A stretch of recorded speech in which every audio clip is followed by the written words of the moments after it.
নমঃ শিবায়। ভারত মাতা শিবশক্তি অবতার পরমাত্মবাণী। ওম পিতাশ্রী শিব বাবাকে মনে আছে? আজকের তারিখ 9 জুন 2026, প্রাতঃ ক্লাস। ওম নমঃ শিবায়। আজ পরম পূজ্য পরমপিতা পরমাত্মা শিব বাবা বলছেন, বুদ্ধিমান বাচ্চারা। হ্যাঁ বাবা, বাবার কাছে স্থূল বিষয়ের পরামর্শ নিতে বাচ্চারা আসে। টাকার কি করব, ব্যবসা কিভাবে করব। বাবা বলেন, এই দুনিয়াবি কথা বাবার কাছে নিয়ে এসো না। এটা আমার কোনো ব্যবসা নয়। আমার তো ঈশ্বরীয় ব্যবসা হলো তোমাদের রাস্তা জানানো, যে তোমরা বিশ্বের মালিক কিভাবে হবে। তোমরা শ্রীমত পাচ্ছ। ওম নমঃ শিবায়।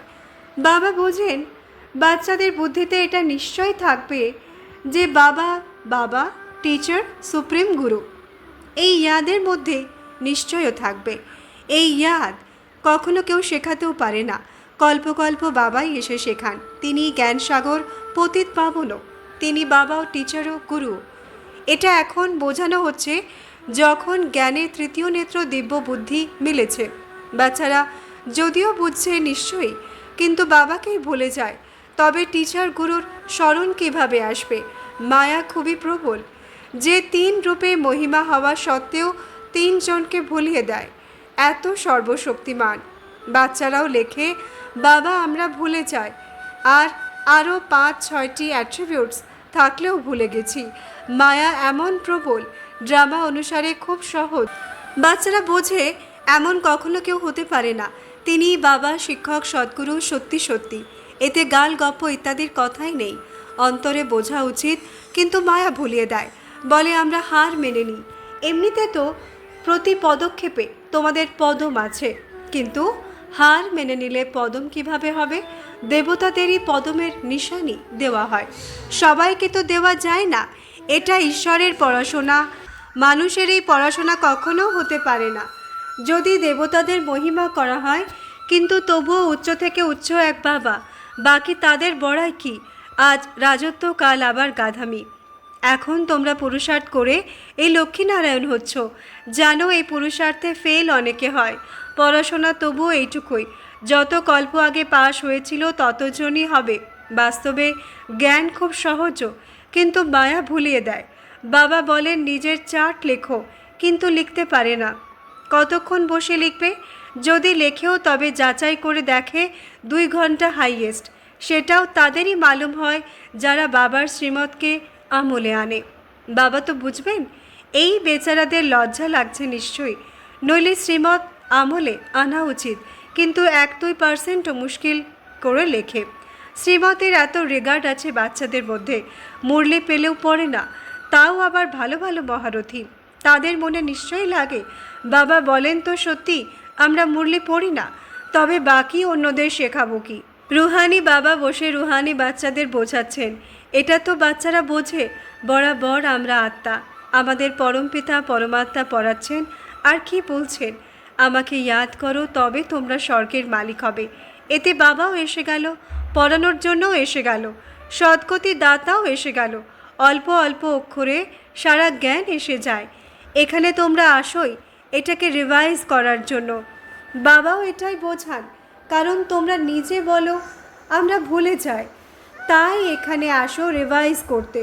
যদিও কেউ থাকেও, তবুও রিভাইজ হয় না, তাকদিরে নেই। তদবির তো বাবা করান। তদবির করানোর জন্য এক বাবাই। এতে কারো কাছে খাতিরেও হতে পারে না। না এক্সট্রা পড়ান, ওই পড়াশোনায় তো এক্সট্রা পড়ার জন্য টিচারকে ডাকে। এটা তো তাকদির বানানোর জন্য সবাইকে একরস পড়ান। এক একজনকে আলাদা আলাদা কতক্ষণ পড়াবেন? কত প্রচুর বাচ্চা ওই পড়াশোনায় কোনো বড় লোকের বাচ্চা হয়, অ্যাফোর্ড করতে পারে, তবে তাদের এক্সট্রাও পড়ায়। টিচার জানেন যে ডাল বুদ্ধু, তাই পড়িয়ে তাদের স্কলারশিপের যোগ্য বানান। এই বাবা এমন করেন না, তিনি তো সবাইকে এক রস পড়ান। সেটা হলো টিচারের এক্সট্রা পুরুষার্থ করানো। ইনি তো এক্সট্রা পুরুষার্থ কাউকে আলাদা করেন না। এক্সট্রা পুরুষার্থ মানেই টিচার কিছু কৃপা করেন। যদিও এইভাবেই টাকা নেন, খাস টাইম দিয়ে পড়ান, যাতে তারা বেশি পড়ে হুঁশিয়ার হয়। এখানেই তো বেশি কিছু পড়ার কথাই নেই। এনার তো কথাই একটাই মহামন্ত্র দেন, মনমনা ভবের। ইহাদ দিয়ে কি হয় এটা তো বোঝো। বাবাই পতিত পাবন, জানো তাকে স্মরণ করলে আমরা পাবন হব। এখন তোমাদের বাচ্চাদের হাতে আছে, যতটা স্মরণ করবে ততটাই পাবন হবে। এটা তো তোমাদের বাচ্চাদের পুরুষার্থের ওপর। বেহাদের বাবাকে স্মরণ করলে আমাদের এই লক্ষ্মীনারায়ণ হতে হবে। এদের মহিমা তো প্রত্যেকে জানে। বলেও আপনি পুণ্যাত্মা, আমরা পাপাত্মা পতিত। প্রচুর মন্দির তৈরি হয়ে আছে, সেখানে সবাই কি করতে যায়? দর্শন দিয়ে ফায়দা কিছুই নেই। এক দুজনকে দেখে চলে যায়, ব্যাস দর্শন করতে যায়। অমুক যাত্রায় যায়, আমরাও যাই, এতে হবে কি? কিছুই জানা নেই। তোমরা বাচ্চারা তো অনেকেই যাত্রা করেছ, কিন্তু ফল কি হয়েছে?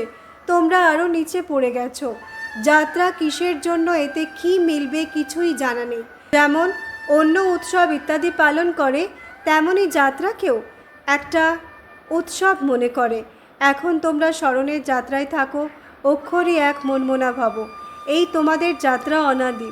তারা তো বলে এই যাত্রা আমরা অনাদিকাল ধরে করে আসছি। এখন তোমরা জ্ঞান সহকারে বলো আমরা কল্পকল্প এই যাত্রা করি। বাবা এসে এই যাত্রা শেখান। তারা 4 ধাম জন্ম জন্মান্তর যাত্রা করে। এখানে তো বেহাদের বাবা বলেন আমাকে স্মরণ করো তবে তোমরা পাবন হয়ে যাবে। এমন তো আর কেউ কখনো বলে না যে যাত্রা দিয়ে আমরা পাবন হব। মানুষ যাত্রায় যায় তবে ওই সময় পাবন থাকে। আজকাল তো সেখানেও নোংরা লেগে আছে, পাবন থাকে না। হরিদ্বার ইত্যাদির দিকে যাও, তবে সেখানেও বেশ্যারা বসে আছে।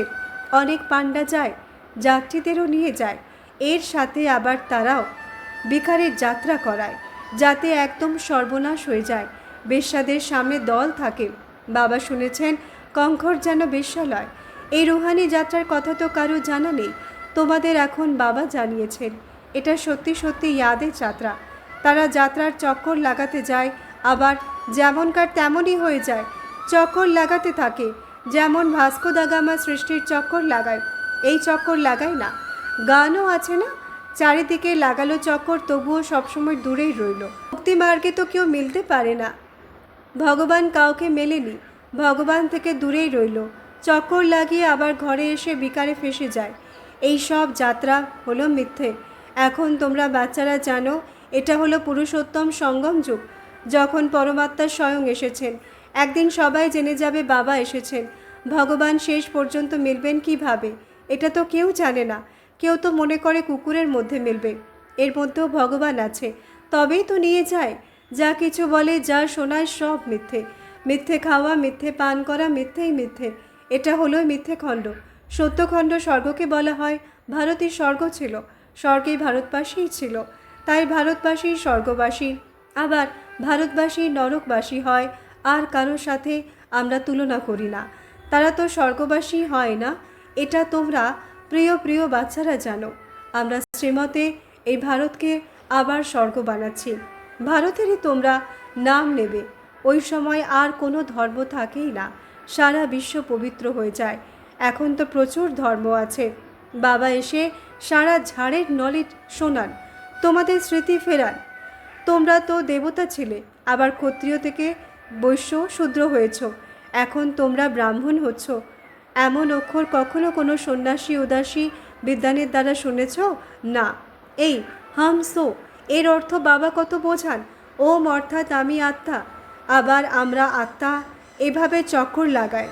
তারা তো বলে দেয় আমরা আত্মা তো পরমাত্মা, পরমাত্মা তো আমরা আত্মা। একজনও নেই যার হামসো এর অর্থ জানা আছে। তবে বাবা বলেন এই যে মন্ত্র, এটা সবসময় স্মরণে থাকা উচিত। চক্কর বুদ্ধিতে না থাকলে চক্রবর্তী রাজা কিভাবে হবে? আমরা আত্মা, এখন ব্রাহ্মণ, আমরা তো আবার দেবতা হব। এটা তোমরা যে কারো কাছে গিয়ে জিজ্ঞাসা করো, কখনো বলবে না। তারা তো 84 অর্থ বোঝে না। ভারতের উত্থান আর পতন গাওয়া হয়, এটা ঠিক। শতপ্রধান, শত, রজ, তম, সূর্যবংশী, চন্দ্রবংশী, বৈশ্যবংশী, শূদ্রবংশী। এখন তোমরা বাচ্চারা জানতে পেরেছ। বীজ রূপ বাবাকেই জ্ঞানের সাগর বলা হয়। তিনি এই চক্করে আসেন না। এমন নয় আমরা জীবাত্মা ও পরমাত্মা হয়ে যায় না। বাবা নিজের সমান নলেজফুল বানান, নিজের সমান গড বানান না। এই কথাগুলোকে খুব ভালোভাবে বুঝতে হবে, তবেই বুদ্ধিতে চলতে পারে। যার নাম স্বদর্শন চক্রধারী রাখা হয়েছে। তোমরা বুদ্ধি দিয়ে বুঝতে পারো আমরা কিভাবে 84 চক্করে আসি। এতে সবাই এসে যায়, সময়ও এসে যায়, বর্ণও এসে যায়, বংশাবলীও এসে যায়। তোমাদের বাচ্চাদের বুদ্ধিতে এই সারা জ্ঞান থাকা উচিত। নলেজ দিয়ে উচ্চ পদ মেলে, নলেজ থাকলে অন্যদেরও দেবে। এখানে তোমাদের দিয়ে কোনো পেপার ইত্যাদি লেখানো হয় না। এই স্কুলগুলোতে যখন পরীক্ষা হয় তবে পেপার বিলেত থেকে আসে, সেটা সবার থেকে লেখানো হয়। যারা বিলেতে পড়ে তাদের তো সেখানেই রেজাল্ট বের করে নিশ্চয়ই। তাদের মধ্যেও কোনো বড় এডুকেশন মিনিস্টার হবে যে যাচাই করে নিশ্চয়ই পেপারের। তোমাদের পেপার যাচাই কে করবে? তোমরা নিজেই করবে। নিজেকে যা চাই তাই বানাও। পুরুষার্থ দিয়ে যা চাও সেই পদ বাবার থেকে নাও। প্রদর্শনী ইত্যাদিতে অনেকে লেখায় না তোমরা কি হবে, দেবতা হবে, ব্যারিস্টার হবে, কি হবে? যতটা বাবাকে স্মরণ করবে, সার্ভিস করবে, ততটাই ফল মিলবে। যারা ভালোভাবে বাবাকে স্মরণ করে তারা বোঝে আমাদের সার্ভিসও করতে হবে, প্রজা বানাতে হবে না। এই রাজধানী স্থাপন হচ্ছে, তবে তাতে সবাই চায়। সেখানে উজির ইত্যাদি হয়ই না। উজিরের দরকার তাদের থাকে যাদের বুদ্ধি কম হয়। তোমাদের সেখানে পরামর্শের দরকার থাকে না। বাবার কাছে পরামর্শ নিতে আসে, স্থূল বিষয়ের পরামর্শ নিতে আসে। টাকার কি করব, ব্যবসা কিভাবে করব, বাবা বলেন এই দুনিয়াবি কথা বাবার কাছে নিয়ে এসো না। হ্যাঁ, কোথাও মন ভেঙে না যায় তবে কিছু না কিছু সান্ত্বনা দিয়ে বলে দেন, এটা আমার কোনো ব্যবসা নয়। আমার তো ঈশ্বরীয় ব্যবসা হলো তোমাদের রাস্তা জানানো যে তোমরা বিশ্বের মালিক কিভাবে হবে। তোমরা শ্রীমত পাচ্ছ, ওগুলো সব হলো আসুরি মত। সত্যযুগে বলবে শ্রীমত, কলিযুগে আসুরি মত, ওটা হলো সুখধাম। সেখানে এমনও বলবে না রাজি খুশি আছো, শরীর ঠিক আছে, এই অক্ষর সেখানে হয়ই না। এটা এখানে জিজ্ঞাসা করা হয়, কোনো কষ্ট তো নেই, রাজি খুশি আছো, এতেও অনেক কথা এসে যায়। সেখানে দুঃখই নেই যা জিজ্ঞাসা করা হবে। এটা হলো দুঃখের দুনিয়া। বাস্তবে তোমাদের কেউ এমন জিজ্ঞাসা করতে পারে না, যদিও মায়া ফেলে দেওয়ার মতো। তবে বাবাও মিলেছেন না, তবে বলবে কি তোমরা আমাদের কুশল সংবাদও জিজ্ঞাসা করো। আমরা ঈশ্বরের সন্তান, আমাদের কি কুশল সংবাদ জিজ্ঞাসা করো। পরোয়া ছিল পরমধামে থাকা বাবার, তিনি মিলে গেছেন, তবে কার পরোয়া? এটা সবসময় ইয়াদ করা উচিত আমরা কার সন্তান। এটাও বুদ্ধিতে জ্ঞান আছে। যখন আমরা পাবন হয়ে যাব তবে আবার লড়াই শুরু হয়ে যাবে। আমাদের জিজ্ঞাসা করবে নিশ্চয়ই, কিন্তু তোমরা বলবে আমরা তো সদাই রাজি খুশি আছি। অসুস্থ হলেও যদি স্মরণের মধ্যে থাকো তবে স্বর্গের থেকেও এখানে বেশি খুশি আছো। যখন স্বর্গের বাদশাহী দেওয়ার মতো বাবা আমাদের মিলেছেন, যিনি আমাদের এত যোগ্য বানাচ্ছেন, আমাদের কি পরোয়া? ঈশ্বরের সন্তানদের পরোয়া। সেখানে দেবতাদেরও পরোয়া নেই। দেবতাদের ওপরে তো আছেন ঈশ্বর, তবে ঈশ্বরের সন্তানদের কি পরোয়া হতে পারে? বাবা আমাদের পড়ান, বাবা আমাদের টিচার, সদ্গুরু। বাবা আমাদের ওপর তাজ রাখছেন, তাজধারী হচ্ছি। তোমরা জানো যে আমরা বিশ্বের তাজ কিভাবে পাই। বাবা তাজ রাখেন না, এটাও তোমরা জানো। সত্যযুগে লৌকিক বাবা নিজের তাজ সন্তানের ওপর রাখেন, যাকে ইংলিশে বলে ক্রাউন প্রিন্স। বাবার তাজ সন্তান পড়বে। এখানে তো দেখো বাচ্চাদের ততক্ষণ আশা থাকবে কখন বাবা মরবে, তবে তাজ আমাদের ওপর আসবে। বাবার শোনা আছে এডওয়ার্ড বুড়ো হলো, বলল বাবা কখন মরবে যে আমরা তাজ পাবো। তারপর গুপ্ত গুলি মেরে দিল। যখন প্রজা একে অপরকে মারে নিজের বর্ষা নিতে, তবে কোনো রাজার সন্তান মারলে তবে নতুন কথা তো নয়। আশা হবে প্রিন্স থেকে মহারাজ তো হবই। সেখানে তো এমন কথা কিছুই হয় না। নিজের সময় নিয়ম অনুসারে বাবা বাচ্চাদের দিয়ে কিনারা করে নেন। সেখানে বানপ্রস্থের চর্চা হয়ই না, বাচ্চাদের মহল ইত্যাদি বানিয়েই দেন।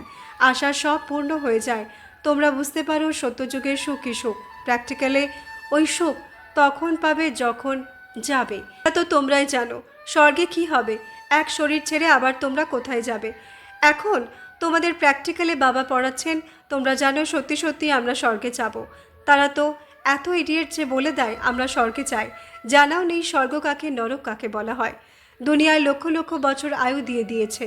সত্যযুগ ত্রেতার আয়ু এত, দাপরের আয়ু এত, সব মিলিয়ে হিসাব কত ক্লিয়ার। ওই মূঢ়মতি মানুষ বলে দেয় লক্ষ লক্ষ বছর। আবার মানুষের 84 লক্ষ জনই আছে। জন্ম জন্মান্তরে জ্ঞানের কথা শুনে সবাই পড়েই এসেছে। এখন তোমাদের বুদ্ধিতে আছে আমরা কোথা থেকে কোথায় এসে পড়েছি। পতনই পতন, বাকি সত্যযুগ ত্রেতায় তো আছে পবিত্র, তাই সেখানে অনেক সুখ। আচ্ছা, বাচ্চাদের রুহানি বাবার ইয়াদ প্যার আর নমস্তে। আমরা রুহানি বাচ্চাদের রুহানি মাত পিতা বাপ দাদাকে ইয়াদ প্যার, গুড মর্নিং, নমস্তে নমস্তে নমস্তে। ধন্যবাদ বাবা, ধন্যবাদ।